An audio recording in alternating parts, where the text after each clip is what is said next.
Ya, ya jadi masalah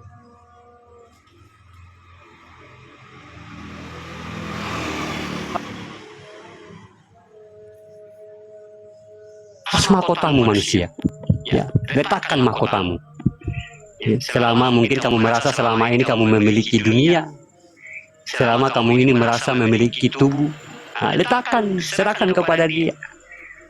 Kita wujudkan, kita apa? Kita apa? Namanya? Kita tenggelamkan diri kita dalam kekosongan tadi. Kita kembali mana dirimu yang dulu itu yang berhamdalah yang 6.000 tahun itu.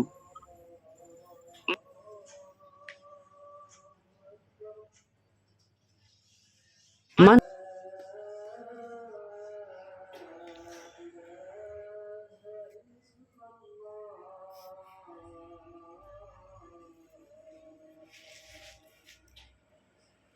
Aku ini kan sudah nyaman kepadamu.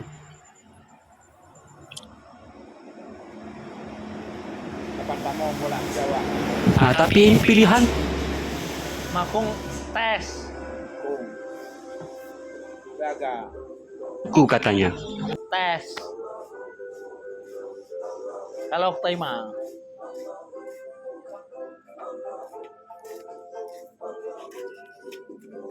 Ya. Selamat sekali.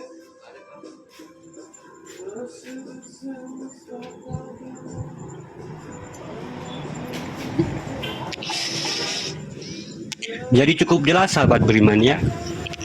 Jadi tidak ada lagi jalan yang paling lurus, hanya sedemikian rupa ya. Tidak ada lagi jalan yang paling baik di dunia ini untuk menuju kembali kepada Allah selain kita mematikan diri kita, memfanakan diri kita di dalam kekosongan tadi atau di dalam suku niat tadi yang gelap gulita tapi terang benerang. Ya, hitamnya dia gemerlap. Ya, sama halnya kita lagi menutup mata, hitamnya kayak gitu tuh, kayak ada kilat-kilatnya gitu. Nah, itu alam kita tuh. Ya, makanya orang meninggal itu dia tidak meninggal, tapi dia menuju ke alam usulnya. Ya, dia kembali kepada alam usulnya dulu. Ya, yang kekosongan dulu. Ya, yang kosong dulu itu dia balik, dia pulang. Ya. Makanya dikatakan orang yang meninggal itu, orang yang mati itu tidak telah mati. Jiwa mereka hidup. Ya, jiwa mereka hidup. Makanya walaupun kita menutup mata, di dalam satu kamar, mungkin kamarnya dikunci pintunya dan dipadamkan lampunya dan dia akan gelap. Nah, itu sama halnya di situ kan kita tidak nampak jasad kita. Tapi kita bisa mendengar, bisa merasakan orang yang datang, bisa mendengar. Itulah jiwa tuh. Itulah diri kita tuh. Ya, gitu sahabat beriman ya. Jadi kenali baik-baik ya, jangan saya mengatakan selalu saya mengatakan diri, lalu kita langsung bersandarkan diri kepada zohir. Ya, zohir itu kekuasaan, Robil alamin, karena ada zohir itu sehingga alam semesta ini ada. Makanya dikatakan Muhammad, rahmatan fil alamin. Ya, jangan senantiasa kita bersandarkan kepada yang itu bukan diri kita. Ya, fakot arafah rabbahu. Ya, sesungguhnya itulah kekuasaanku. Jadi kita ini sebagai apa, manusia.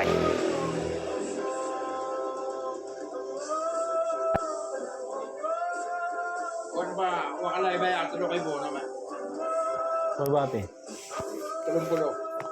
Aduh, Bla. bandanya.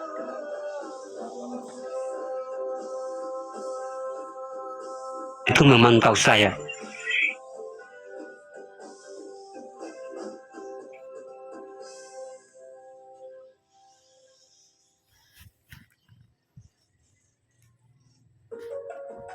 Kita belajar dulu kayak gitu tuh. Ya, kita harus bersifat waspada untuk berbuat. Sebelum kita berbuat, kita berpikir dulu, ngomong dengan hati kita, apakah yang saya bikin ini bagus apa enggak. Ya, senantiasa kita harus lurus saja ya. Ini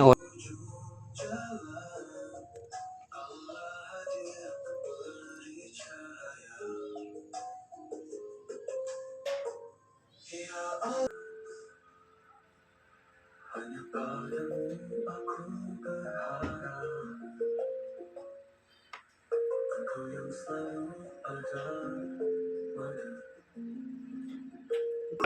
sudah kita yakin di situ yang memandang hanyalah Allah, berarti bukan lagi pandangan kita. Ya. Nah, jadi yang diri yang kosong itu yang menyaksikannya. Nah, makanya hati-hati, yang menyaksikan ini banyak pertanggungjawaban di dunia aja. Orang sebagai saksi itu sudah banyak pertanggungjawaban, apalagi di sana. Ya. Nah, itu sebagai penyaksi itu kita. Ya, penyaksi yang kosong tadi. Ya, yang kosong tadi sebagai penyaksi Robil alaminya tadi, kehendaknya tadi. Ya. Dia penyaksi, dia tengok-tengok tuh, ya. Nah, makanya dia perintahin kamu, kamu berbuat baik dah, kamu gini dah. Dia ngomong dia dengan kita, kamu gini, jangan gitu, jangan gini. Ya, karena dia lihat kamu dalam 24 jam itu, dia melihat kamu, dia menyaksikan dirimu. Ya. Diri batang Robil alaminya itu. Nah, tapi kadang-kadang batang Robil alamin ini, batang tubuh zohir ini, kadang-kadang dia membuat semaunya. Ya, langkah sana, gergaji dunia, kesana kemari tanpa tujuan, nyenggol sana, nyenggol sini, komentar yang tidak baik-baik, ngomong sana, ngomong sini. Ya. Sakiti orang ke sana dengan tangannya, sakiti orang ke sana dengan tangannya, tendang sana, tendang sini, macam-macam dah. Ya. Dia nampak terus tuh, dia menyaksikan. Ya. Nah, tapi karena kita belum mampu mentajalikan pandangan, sehingga kita merasa pandangan itu adalah pandangan kita. Ya, tapi bagaimana pandangan dia ini kalau kita paham lebih dalam pandangan ini siapa yang memandang? Nah, tentunya hati kita itu gemetar. Ya, hati kita gemetar. Kita mau buang air besar aja itu udah takut kita.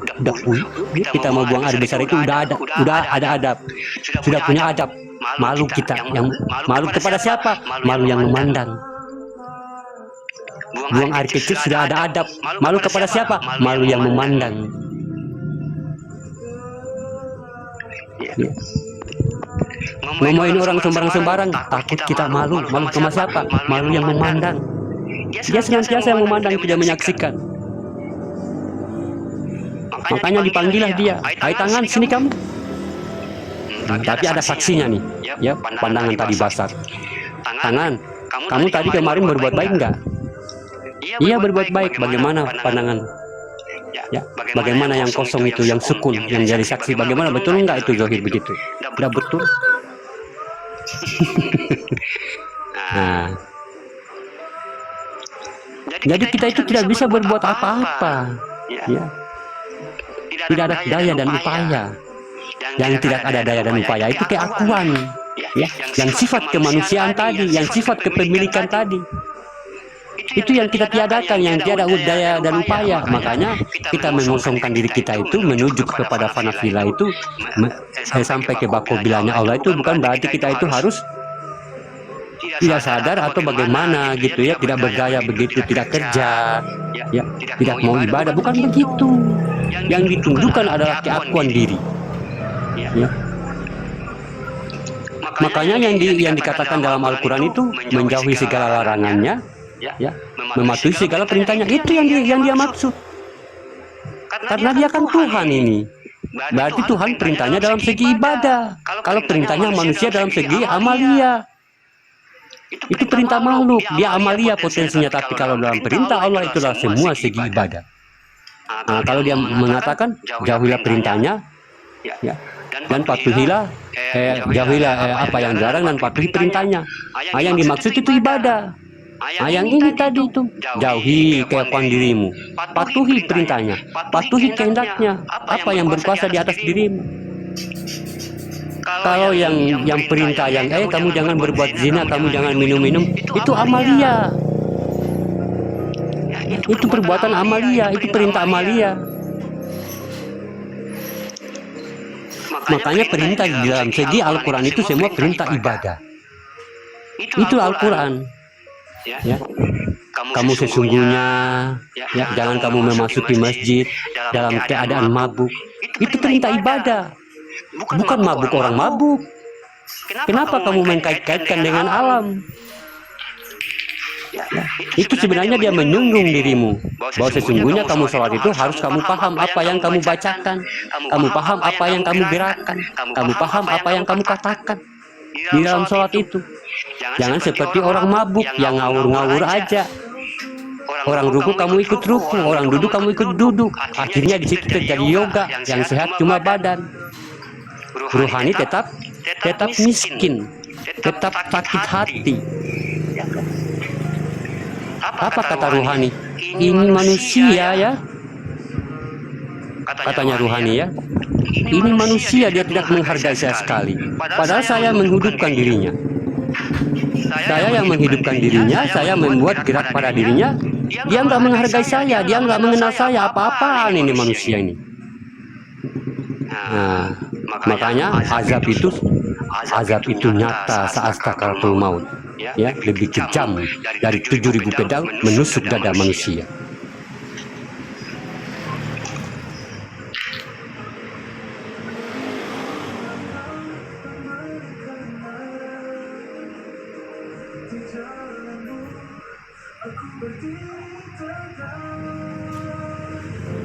Nah, Pak Guru di mute. Lagi minum kali. Pak Guru lagi minum kan? Tiba-tiba ngilang. Guru lagi minum kan? Pak Guru di mute Pak Guru. Oh, dapat telepon kan?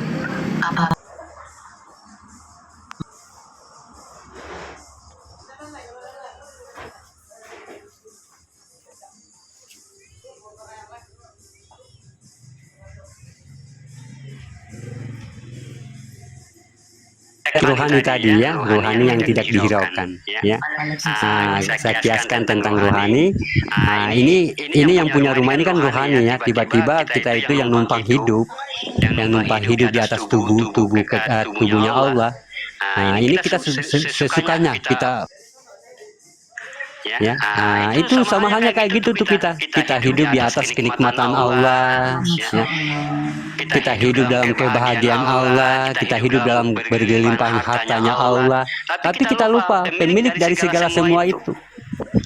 Apakah itu tidak marah buat dirinya? Ya marah, ya marah dia. Makanya ada kadang-kadang hati kita itu langsung pengen mau sholat, pengen mau tahajud. Nah itu dia, ya. Dia manggil diri kita di situ. Ya, sudah lama kamu tidak menghiraukan saya. Sudah lama sekali kamu tidak pedulikan saya. Coba sekali-sekali aja kamu sujud kepada saya, dengarin saya, lihat saya, nengok saya, katanya.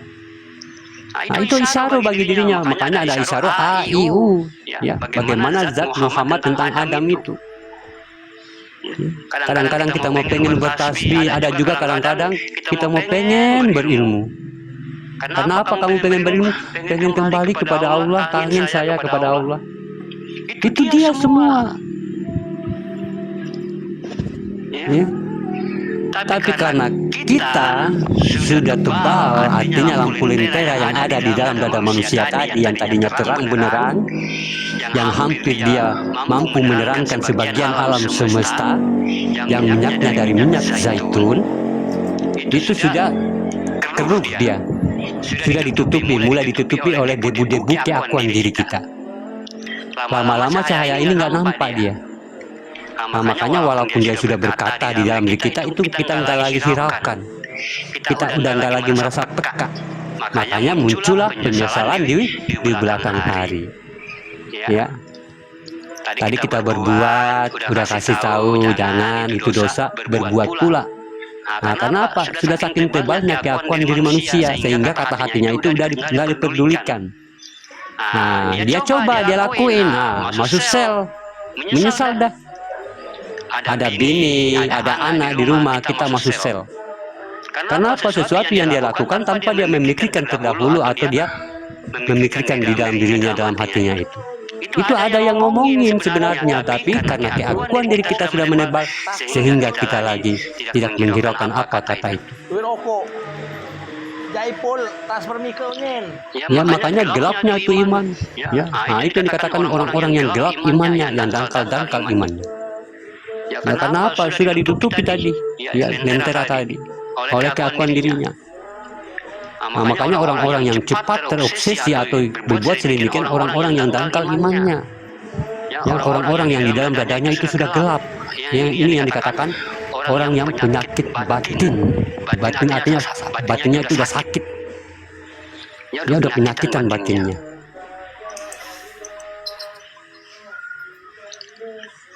Ya, udah nggak ada. Pokoknya ya udah nggak menghiraukan tentang kebesaran Allah terhadap dirinya.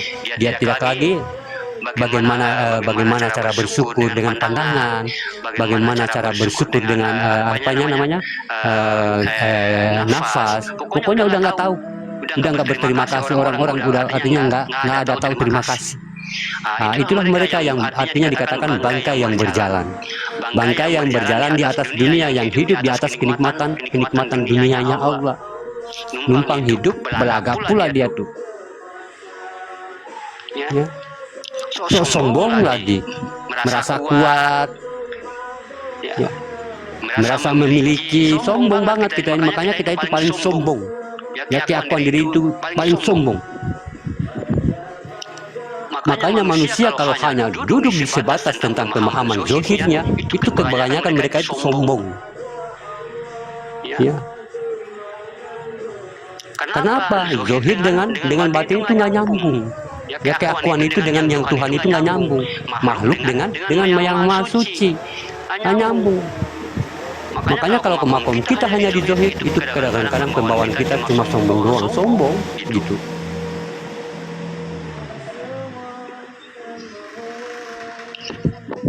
Makanya Allah turunkan kodratnya itu, ya, marifat itu tentang bagaimana cara memandang kita secara hak atau secara kebenaran. Tapi kalau ditanyain nabimu siapa? Nabi Muhammad lah. Kok perangai kamu jauh dengan Nabi Muhammad?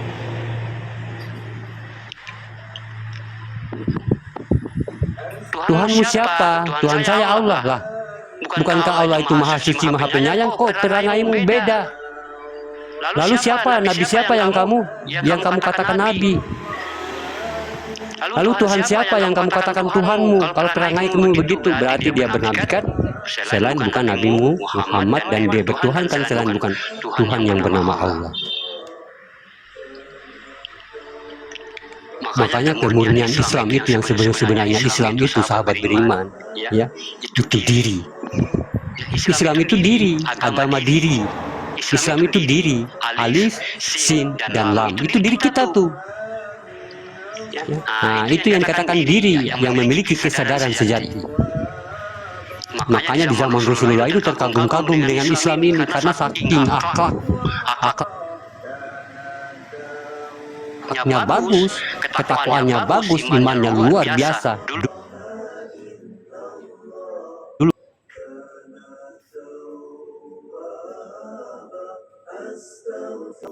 Yang disampaikan oleh Nabi.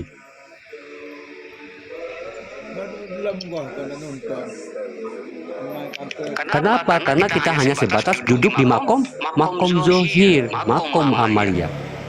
Ya, sehingga kita tidak mampu memahamkan tentang kerohanian, bagaimana sungguh rusaknya rohani kita. Makanya pemahaman begini ini tentang kerohanian, atau dikatakan pemahaman menjernihkan diri kita. Ya, jadi hati-hati, bukan diri itu ya. Diri kita yang kelihatan ini, diri yang jiwa tadi, menjernihkan jiwa kita untuk menuju kepada jiwa-jiwa yang tenang. Ya, belas asih, kasih sayang, cinta kepada Allah. Tentu kalau kita sudah cinta kepada Allah, ridho kepada Allah, akan terbukti itu cinta kepada manusia.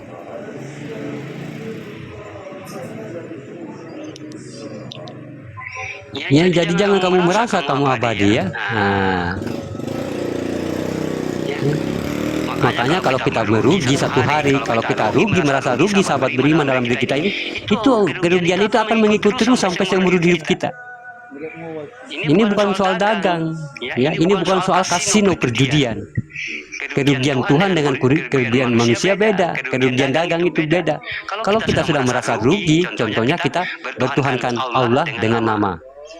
Ya, nah ini akan kerugian akan mengikuti kita, kehidupan kita dalam sehari-hari. Ya, kita senantiasa akan bertuhan dengan nama. Nah, kalau kita tidak rubah ini sahabat beriman, dia akan merugi sampai mati. Nah, begitu model kerugiannya Allah tuh. Ya. Sampai di mana kamu harus bertuhankan nama? Ya, bukankah Allah sudah katakan di dalam Al-Quran banyak kata-kata perjumpaan? Ya, tapi kita menafikan. Kenapa? Karena kita selama ini terdoktrin bahwa Allah itu goib. Padahal di Asmaul Husnanya sudah nyata, di situ ada wujud. Makanya orang yang tidak mempercayai Tuhan itu wujud, berarti dia tidak meyakini, tidak mengimani Asmaul Husnanya. Padahal Asmaul Husna itu adalah semua yang merangkum kitab suci itu Al-Quran 30 juz, itu buktinya Asmaul Husna, zahir dan batin. Makanya dia tidak ada di Al-Quran. Karena apa? Isinya Al-Quran itu Asmaul Husna. Awal namaku diakhiri oleh diriku, Husna. Aku. Di situ ada sin, nas, ada na.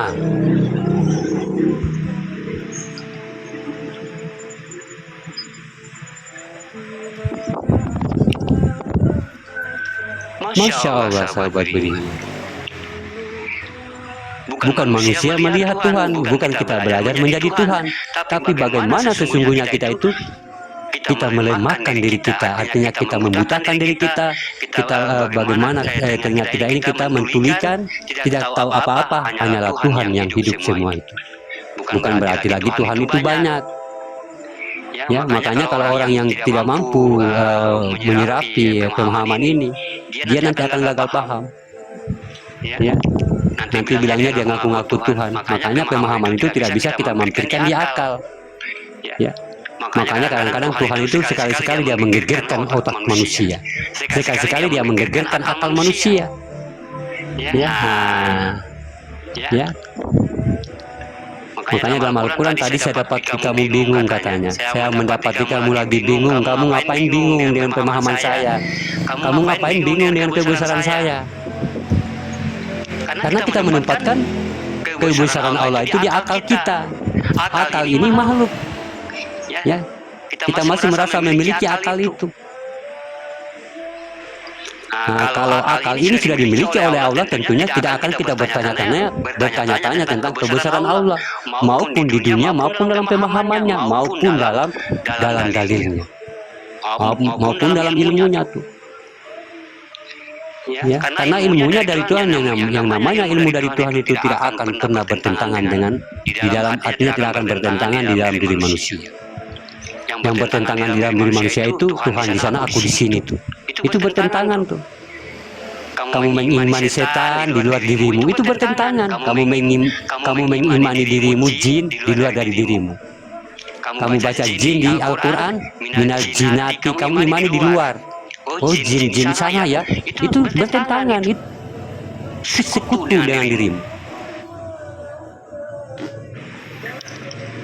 Kamu membaca jannah dalam Al-Quran, surga, kamu membaca neraka, neraka, ya, kamu niatkan kamu di surga ini dan neraka ini di luar sana, di luar diri kita. Nah, itu yang sekutu bagi dirinya. Makanya Al-Quran ini tidak bisa keluar dari diri kita, apapun bentuknya. Mau neraka, mau apa, mau surga, mau semua di dalam diri manusia. Kan laut mahfuznya kan manusia, Al-Quran ini. 30 itu kenikmatan dalam dada manusia, Al-Quran. Makanya dikunci dengan alif lam mim. Alif lam mim apa? Nurani, ruhani, rabbani. 3 tuh. Nah, yang 3 ini yang dipanggil dalam sholat. Allahu Akbar. Allah itu aku. Akbar apa? Rabbani, ruhani, dan nuraninya. Berarti jasadnya, nyawanya, hidupnya. Ya, 3 kepemilikan dia, itu yang dia panggil. Makanya yang menghadiri sholat itu bukan manusia, tapi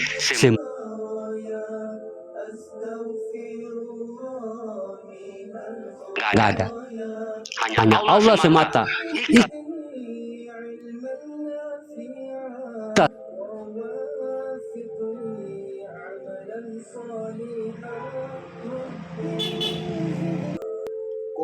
Tapi Di Evan di swasta.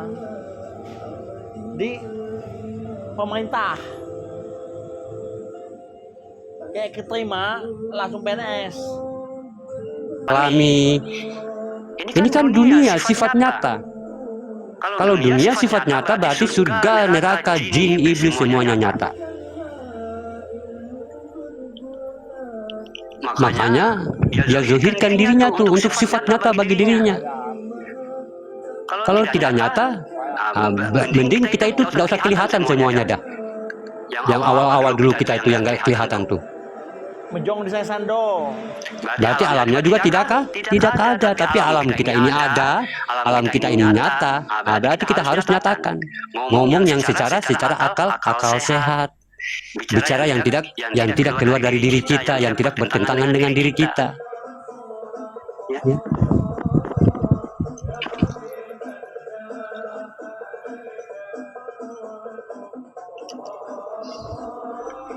Makanya kadang-kadang itu kita takut dengan neraka.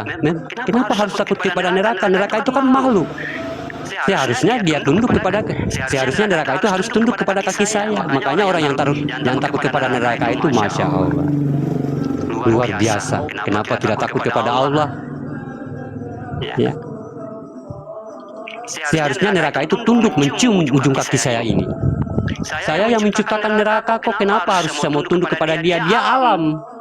Kalau bukan engkau Muhammad tak akan ada langit dan bumi. Dia alam. Kenapa alam dengan wujud dia harus alam tunduk, wujud tunduk kepada alam. Surga itu alam, makhluk mereka tuh, rata-rata tuh makhluk. Rezeki makhluk, takdir pun makhluk, ajal pun makhluk. Ya, kita ini adalah perbendaharaan Allah yang sangat sempurna. Kita ini adalah insan yang paling tertua di alam ini. Kenapa kamu harus merendahkan dirimu dengan makhluk-makhluk lain? Kenapa kamu harus merendahkan dirimu dengan bicaramu, dengan omonganmu yang kamu tidak sadari? Saya ini tempatnya dosa, tempatnya maksiat macam-macam lah. Tidak ada sama sekali kita menghargai bagaimana Allah menciptakan kita, bagaimana Allah mengadakan kita dengan sebaik-baiknya, dengan semulia-mulianya. Lantas dengan hanya mulut manusia menjatuhkan kodrat itu. Mulut manusia yang tidak memiliki wawasan, milik manusia yang tidak memiliki ilmu. Dia menjatuhkan kodrat manusia, dia menjatuhkan kodrat dirinya tuh. Saya ini tempatnya dosa, saya ini orang biasa aja. Saya ini biasalah, saya ini kan tempatnya salah, bukan nabi. Nabi dengan kita itu sama, ya. Nabi Muhammad itu dia hanya punya gelar nabi, ya. Dia itu manusia, sama dengan kita. Ya. Makanya dia menjadi sebagai contoh suri tauladan bagi manusia. Kenapa? Karena sama dengan kita. Karena dia yakin Nabi inilah contoh bagi diri kalian. Saya ini adalah contoh bagi diri kalian. Berbuatlah seperti aku, kata Nabi. Mustahil bagi kalian. Tidak bisa kayak aku. Makanya dia menempatkan dirinya sebagai contoh suri tauladan untuk manusia. Kenapa dia merasa dirinya manusia bukan Tuhan? Kalau sama-sama manusia berarti harus bisa. Nah, cuma apa saya katakan tadi, karena kita sudah terlena dengan keakuan dunia, terinjak-injak oleh alam semesta. Tuhan jadi sebutan, agama menjadi Tuhan.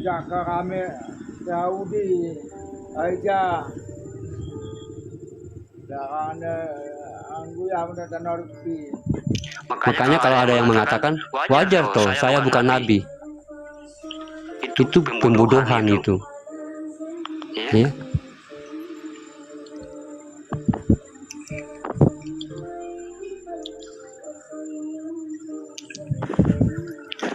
Maksudnya saya bukan nabi itu, maksudnya akhlaknya itu bukan seperti nabi sehingga dia mampu berbuat salah. Kita ini sebenarnya kita ini manusia, sahabat beriman, ya. Kita ini bukan tempatnya salah. Kita ini sebenarnya tidak bisa, sebenarnya kita mampu tidak untuk berbuat salah, mampu sahabat beriman. Ya. Cuma tadi yang meracuni kita itu satu saja tadi, keakuan. Coba hari ini kita tidak mampu, hari ini kita tidak berbohong satu hari. Mampu kita. Coba hari ini kita tidak mengkasari orang lain. Mampu kita, semua manusia itu mampu, sahabat beriman. Ya, semua mampu. Cuma karena keakuan diri kita tadi, sehingga kemampuan tidak berbohong tadi tidak abadi di dalam diri kita. Ya, kebaikan di dalam diri kita tidak abadi. Karena apa? Karena keakuan senantiasa membujuk rayu dalam setiap detik dalam diri kita, di dalam dada kita. Dia membujuk tuh, dalam sholat aja dia bujuk orang tuh. Ya, tuh, ya, jemuran kamu tuh mau basah tuh, sebentar lagi hujan. Katanya kita ini sudah kusut, tiba-tiba dia berbisik, aduh, mampus gua. Itu jemuran ini pada basah semua dah. Ini mau hujan ini. Aduh, tadi itu sapi gua lupa ikat di sawah tuh. Kayak gimana ya? Aduh, nah, muncul keakuan tuh, senantiasa membujuk diri kita. Keakuan ini bahasa ilmu. Ya, kalau bahasa amalia dia namanya adalah setan, hawa nafsu, macam-macam tuh bahasanya. Nafsu, setan, iblis, itu satu mereka, keakuan. Ya, karena dalam tingkat ilmu disebutlah keakuan. Nah, tapi dalam tingkat penyebutan amalia, inilah setan, inilah hawa nafsu.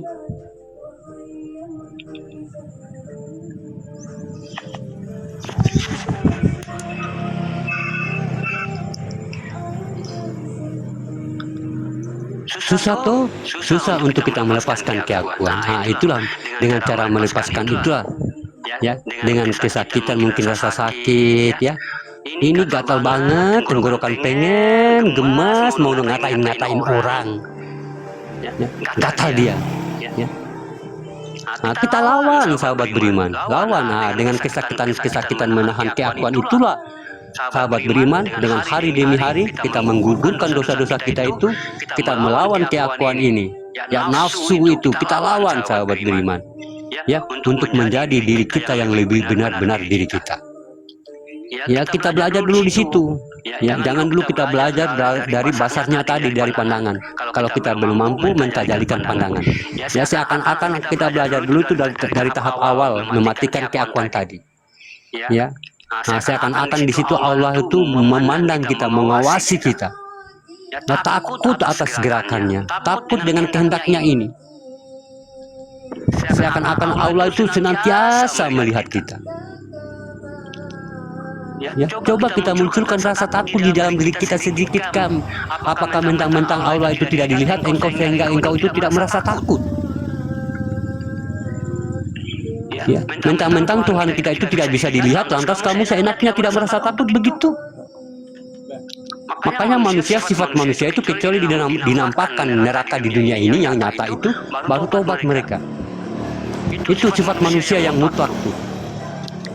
Makanya kebanyakan menyesal di belakang hari, kecuali udah rasa siksaannya baru tobat. Tapi kalau belum lihat bentuknya siksaan, belum mau tobat. Nah, itu sifat mutlak bagi manusia. Makanya kebanyakan kita memandang enteng, ya, karena Tuhan tidak dilihat, akhirnya kita seenaknya.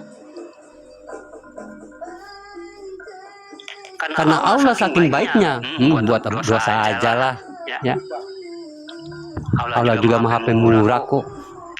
Memang Tuhan itulah saudara lo, ya, sahabat lo gitu, gaul gitu, so akrab, tetangga lo gitu. Memang bisa disogok ya Pak Guru. Iya. Lu siapa, kata Tuhan? Lu siapa? Lu itu tidak ada di atas dunia itu. Cuma lu itu cuma satu tetes. Mungkin kalau dikatain debu itu juga nggak ada. Lu mau ngomong apa? Lu itu hidup di atas kenikmatan gua, dia bilang. Kalau gua mau musnahkan alam semesta ini, sama halnya saya musnahkan satu butir pasir. Ya, mungkin saya hanya mampu, mungkin saya cukup menghancurkan satu butir pasir untuk menghancurkan satu alam semesta ini. Apa yang kamu banggakan? Ya, cuma karena kita sudah memiliki sifat kemanusiaan yang paling tebal, sahabat beriman. Saking tebalnya kita itu seakan-akan di di ufuk utara sana, ya, di ufuk utara tempat kita, di kutub utara. Di kutub utara kita itu Tuhannya di kutub selatan sana tuh.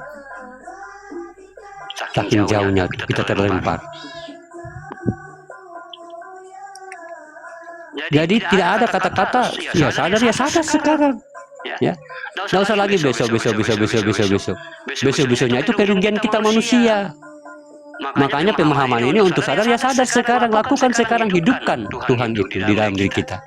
Karena kerugian, kalau kerugian itu akan berjalan terus dalam kehidupan kita itu. Nah, makanya saya katakan tidak ada dosa seorang manusia mencari jalan keriduan Allah itu, walaupun dia meninggal di atas pencarian jalan kebenaran. Daripada kita tidak mengenal. Kenapa? Barang siapa yang tidak mengenal diriku, kata Allah, walaupun dia meninggal 2 kali dalam peperangan syahid, tidak akan kuizinkan dia mencium surgaku. Bayangkan 2 kali meninggal tidak diizinkan untuk mencium surga karena dia memiliki utang. Utang itu apa? Itu janji. Bukankah kamu sudah berjanji di alam rohimnya Allah? Bukankah aku ini Tuhanmu, katanya Allah. Iya, engkau Tuhan kami, ya Rohku. Udah janji tuh. Lah, kamu hidup di dunia sekarang, di mana janjimu? Mana penyaksianmu? Jangan pura-pura jangan pura-pura hilang ingatan. Ya, karena apa? Karena Islam sudah menyediakan di rukun Islam tuh sebagai nomor 1 untuk kamu mengulangi perjanjianmu di dunia, di alam rohim itu. Ya, Islam sudah membuat tuh jalannya. Tuhan sudah membuat jalannya. Di mana jalannya? Itu di rukun Islam yang nomor 1. Untuk bagaimana kita menepati janji kita yang dulu bahwa sesungguhnya aku ini Tuhanmu, ya engkau Tuhan kami, ya Rob. Sekarang buktikan. La ilaha illallah Muhammad Rasulullah. Asyhadu alla, saya bersaksi. Bersaksi untuk kita menepati janji kita yang kemarin. Jangan kita pura-pura tidak lihat di dalam rukun Islam itu, ya. Dia nomor 1 tuh, makanya dia wajib untuk diselesaikan. Karena bukan dia karena awal, karena dia tinggi, tidak. Itu diwajibkan untuk selesai. Itu semua makna, ada susunannya tuh. Ya, itu disusun bukan manusia, yang disusun itu malaikat Jibril kepada Nabi Muhammad. Bukan para ulama yang susun itu. Pertama syahadat, kedua sholat, lepas itu yang sampai kelima itu disusun oleh malaikat Jibril, bukan manusia. Ya.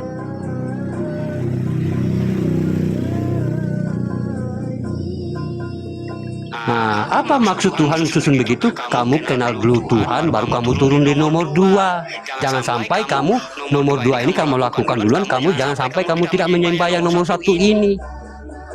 Enak maksud Allah. Ya. Maksud Allah itu enak, sahabat beriman. Dengan maksud kebaikan-kebaikan untuk bagaimana diri kita ini, untuk berbuat yang benar. Ya. Makanya tidak ada sistem bilang, tidak ada tuh dalam Al-Quran. Ya, kalau kamu begini harus kamu begini, sholat, tidak ada.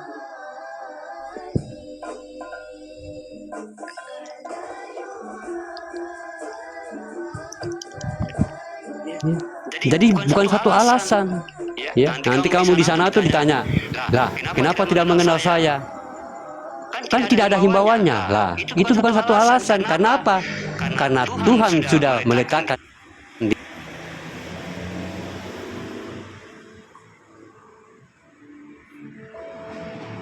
dalam rohimnya Allah, ya sesungguhnya engkaulah Tuhan kami, ya Robku. Kalau memang dia Tuhan kami, kalau dia memang Tuhan kita, ya kita nyatakan. Mana perjanjianmu itu, kamu saksikan. Nyatakan bahwa sesungguhnya di dunia ini adalah perjalanan keinsanan dia. Makanya saya katakan lagi tadi berulang, ya, agama menjadi Tuhan, Tuhan menjadi sebutan. Karena kita apa? Karena kita berlomba-lomba turun ke nomor 2. Ya. Tuhan jadi sebutan, ya, asyhadu alla ilaha illallah wa asyhadu anna muhammadar rasulullah, asyhadu alla ilaha illallah wa asyhadu anna, begitu terus jadi sebutan doang. Ya. Tuhan jadi sebutan, agama menjadi Tuhan. Kenapa? Soal itu kan tiang agama. Nah, gitu. Esensial lupa kita. Piro?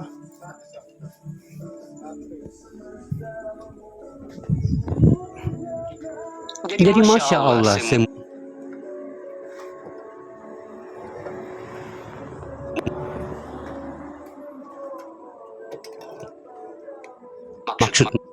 maksud yang baik untuk umat manusia. Ya.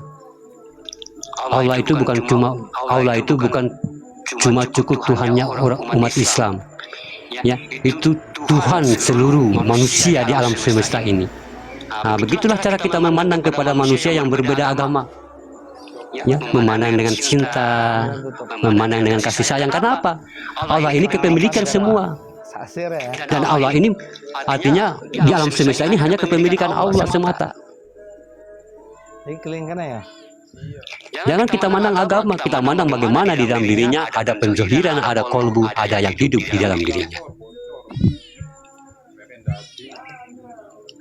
Begitupun juga Al-Quran. Al-Quran itu untuk seluruh alam semesta, seluruh manusia yang hidup di alam semesta ini, bukan cuma untuk Islam. Bagaimana dia mengajar?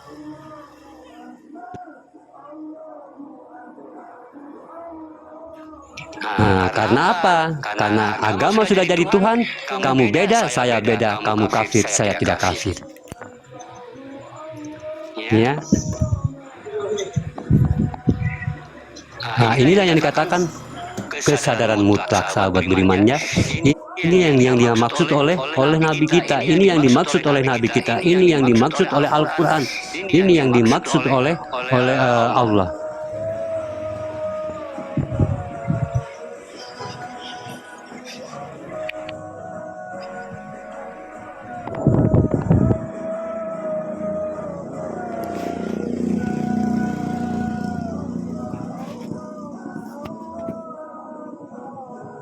Entah itu ujiannya, entah itu bagaimana, ya, itu semua yang Allah itu maha terbaik bagi diri kita.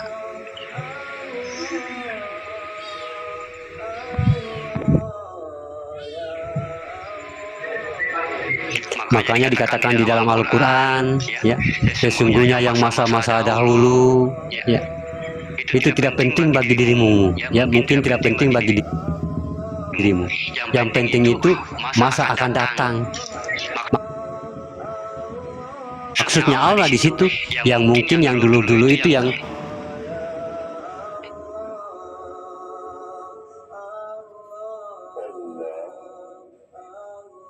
maksud Allah.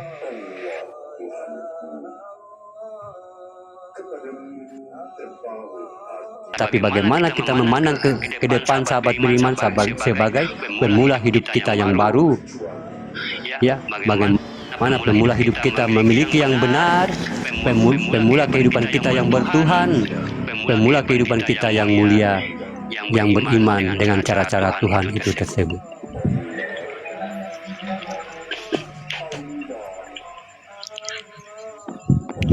Mungkin sahabat beriman silakan bertanya, ya, sesuai apa yang dia narasikan ini. Kalau ada yang tidak artinya dimengerti, sahabat beriman silakan.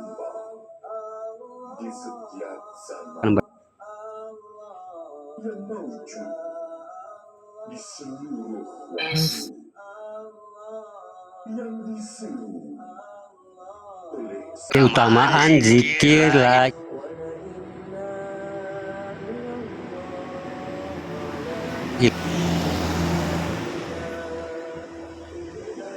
sebagai sunnah di luar sholat.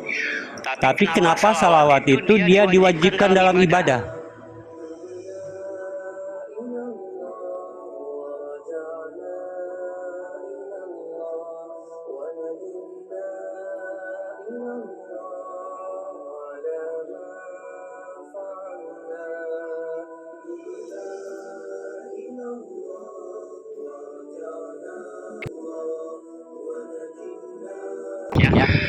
La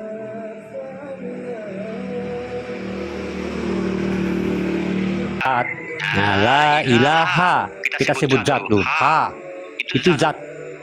La ilaha illallah. Nah, jadi 4 dia.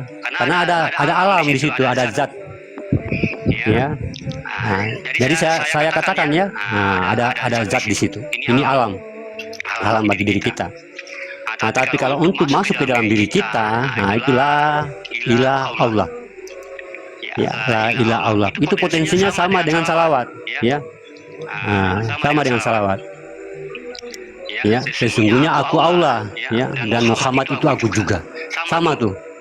Ya. Nah, makanya dia diwajibkan dalam salat itu, dalam ayat tahiyat itu ya. Nah, karena dia memang sudah menyatakan tentang dirinya bahwa Muhammad itu adalah diriku juga. Nah, tapi kalau dia sunnah, nah itu kita berpedoman kepada Nabi Muhammad. Ya, berpedoman kepada Nabi Muhammad tuh, ya. Nah, tapi kalau dalam ibadah dia masuk dalam hakiki Muhammad yang hakiki. Ya, makanya dia diwajibkan karena dia sudah menyatakan tentang dirinya. Yang salawat tadi, yang sunnah tadi menjadi wajib dalam sholat tadi disebut. Nah, sama tuh, dia sama ya. Nah, kalau fungsinya sama, bisa kita salawat, bisa juga ya. Nah, salawat kita senantiasa berjalan ya dengan dalam hati kita senantiasa. Nah, kalau kita sudah menyatakan bahwa sesungguhnya aku Allah dan Muhammad, nah, dan tuhirku juga ini adalah dirinya. Nah, di situ kita harus jangan coba kita mengatakan sesungguhnya aku Allah dan Muhammad aku juga, lantas kita masih nongol di tubuh itu. Nah, makanya sama dengan halnya la ilaha illallah. Ya, tiada Tuhan selain aku. Ya, kalau kita masih menampakkan diri kita di situ, kafirlah kita. Nah, gitu ya. Nah, pas kita mengatakan la ilaha illallah, ya tentunya kita di situ qabla mutu anta mutu, kita mematikan diri kita di situ. Memang kita sudah mati. Karena apa? Ini saut masani, ayat-ayat yang paling terbesar, ayat-ayat kebesaran Allah. Ya, junjungan kebesaran Allah, artinya kata-kata junjungan kebesaran Allah. Itu saut masani. Nah, begitu la ilaha illallah. Nah, berarti di situ masih ada alam. Kalau untuk diri kita, la ilaha Allah, la ilaha Allah, la ilaha Allah. Nah, ya, sesungguhnya aku Allah, sesungguhnya aku Allah, sesungguhnya aku Allah. Nah, itu sama kita menyatakan diri kita. Nah, makanya tidak bisa kita langsung mendobrak untuk melihat Allah itu, tapi bagaimana Allah itu sudah mampu menyelimuti diri kita biar dia melihat dirinya sendiri. Kalau kita belum mampu lalu kita langsung mendobrak bahwa sesungguhnya tubuh kita ini adalah tubuh kebesarannya Allah, atau dikatakan Robbil Alamin, dan yang melihat itu adalah wujud atau Tuhan itu kafir kita. Ya, kafir. Kalau kita belum Tuhan tadi belum menguasai diri kita itu, kafir kita. Ya, makanya hati-hati penempatan kalam-kalam Allah ini. Kadang-kadang azab itu, ya, nasib itu, ya, musibah itu, kejadian itu, kadang-kadang turun dari kalam-kalam kita yang tidak artinya kita tahu apa yang kita kalamkan. Masya Allah, itu kalam Allah tuh. Ini yang kita katakan ini Tuhan. Kenapa menjadikan permainan di situ? Coba nama ibu kita, kalau dipanggil di pasar, dimainkan sama orang-orang lain ini nama ibu kita, ya tersinggung kita, apalagi Tuhan. Ya, kamu mengkalamkan nama-nama Tuhan lalu kamu tidak tahu makomnya, sama halnya kamu mengolok-olok. Nah, sama halnya kita mengatakan Allahu Akbar. Nah, ini kalau kita tidak tahu menempatkan, nah ini hati-hati. Kalau kita masih mengatakan Allahu Akbar, baru pikiran kita di sana, di luar sana, hati-hati. Ya, makanya tidak berhenti musibah, ya, apalagi ujian di diri kita. Karena apa? Kita tidak sadar dengan kalam kita tadi. Tadinya dengan niat baik berkalam, padahal di mata Allah salah. Nah, kenapa? Allah itu maha benar. Dia melihat hanya kebenaran saja. Mau kamu mau pangkatmu apakah? Mau pangkatmu yang ini kah? Mau pangkatmu yang itu kah? Cuma melihat di kolbi itu doang. Kolbi baitulah mukminin itu doang, yang benar-benar itu doang. Dia lihat. Salah ya tetap salah. Nggak ada timbang balik bilang, oh saya kasihan. Nggak ada. Ya.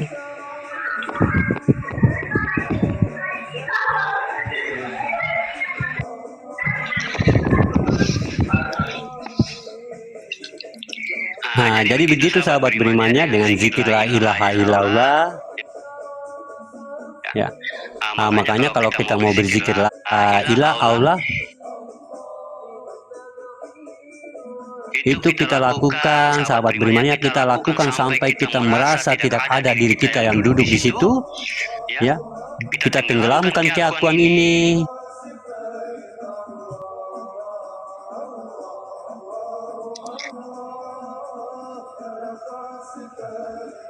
Berarti yang duduk itu sudah Muhammad, yang memandang ini adalah wujud itu semata, atau dikatakan ilah badal tunggal wahid. Dia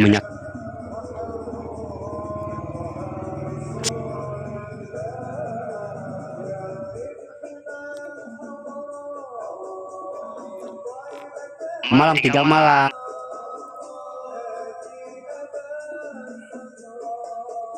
Karena Allah dia kangen sama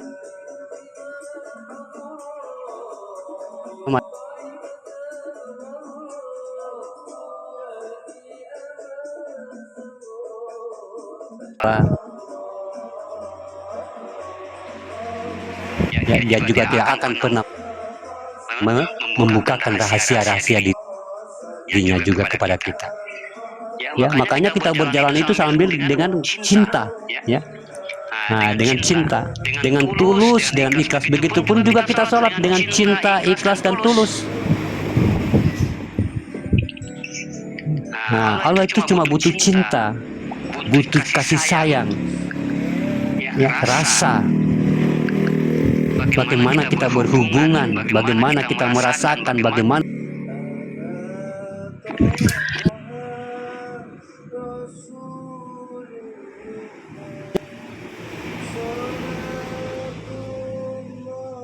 Di atas udah lama.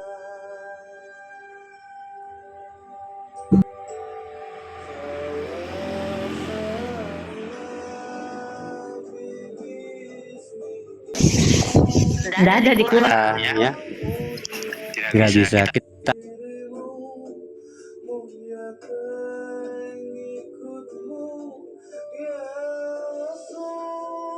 Ada 6. Oh, ada 6. Gimana Itu cara ada tambahan. Hati dikasih Oh iya, Masya Allah. Minta maaf saya.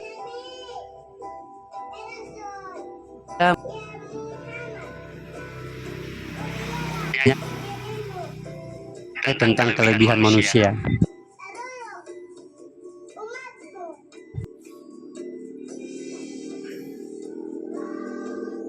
Ya, kelebihan diri kita.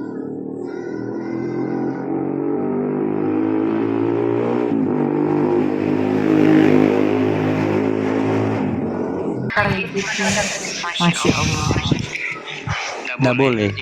Itu bentuk kelebihan. Berkah, moga apa kita terima berkah.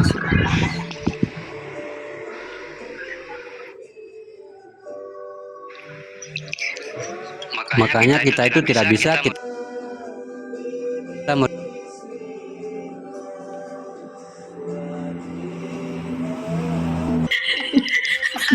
nggak usah udah mancung, dimancuin pula ke dalam hidung. Sehingga laki-laki susah mana yang orsinil ini kecantikan. Iya. Kan bau kita kan beda-beda ya kan. Itu bulu ketek dicabut, jadi baunya udah berbeda. Ya, yang namanya kodrat dari Allah, ya, yang namanya kodrat itu apa yang dikatakan kodrat? Kodrat itu dari sononya itu memang sudah begitu. Dari sononya kita itu memiliki, dari kita dilahirkan, kita ini sudah memiliki jasad yang begitu. Nah, itu yang dikatakan kodrat. Kodrat itu jasad bagi diri kita. Apapun yang diberikan oleh Allah itu adalah kesyukuran bagi diri kita. Ya, nggak usah lagi kita rubah-rubah. Ya, mencong kiri, mencong kanan dagu. Ya, mencong kiri, miring kanan itu hidung. Nggak usah. Ya, nggak perlu. Ya, itu hukumnya berat loh sahabat beriman. Ya, itu azabnya berat itu. Ya, Ya, kita potong kuku aja itu kita harus kuburin, apalagi kita merubah-rubah kodrat kita. Ya, hukumnya berat itu sahabat beriman. Saya punya head. Ya, tidak bisa. Apapun yang diberikan sahabat beriman, kodrat kita itu oleh Allah, begitu ya kita terima aja. Ya, nah. Ikut apa? Ikut merenggang. Merengake. Merenggang. Ya, ya kalau udah nggak ada yang bertanya kita lanjut muzakaro ya. Silahkan. Iya, ini sudah mau jam 11 juga sebentar sahabat beriman ya. Matanya Pak Guru udah merah.